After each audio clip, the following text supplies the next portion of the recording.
সবাইকে জয় যিশু। আমি প্রভুকে ধন্যবাদ দিতে যাই, কারণ আমার জীবনে আমার মেয়ের রিলেটেড একটা টেস্টিমনি আছে। সেই টেস্টিমনিটা হচ্ছে, আমার মেয়ে যখন বর্ন হয়েছিল, ওর পায়ের যে ফিটটা আছে ওটা পুরোপুরি ঘোরানো ছিল। আর ওর বর্নের পর ডক্টররা বলছিল একটা ছোট সার্জারি হবে, এমন করে বলছিল। প্লাস ওর জন্ডিসও হয়েছিল, যে জন্ডিসটা সবাই বলে বাচ্চারা হলে হয় 10-15 দিন পর ঠিক হয়ে যায়, কিন্তু তার 3 মাস অবধি ছিল।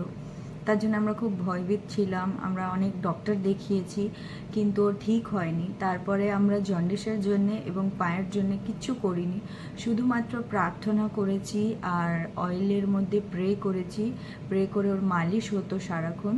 তারপরে আজকে প্রভুকে ধন্যবাদ দিই, সে জন্ডিসটা তো ঠিক হয়ে গেছে। যে পাটা পুরোপুরি ঘোরানো ছিল, যদি ও দাঁড়াতো বড় হয়ে, তাহলে ওর পাটা এইভাবে থাকতো, ফিটটা। তো প্রভুকে মহানামে ধন্যবাদ দিই কি ঈশ্বর পুরোপুরি ওকে হিল করেছে। আজকে যখন ও দাঁড়াবে, তো আপনারা কখনো বুঝতেই পারবেন না কি হ্যাঁ, ওর পায়ে একটা এমন কিছু ছিল। তার জন্য প্রভুকে মহানামে ধন্যবাদ দিই। সবাইকে জয় যিশু।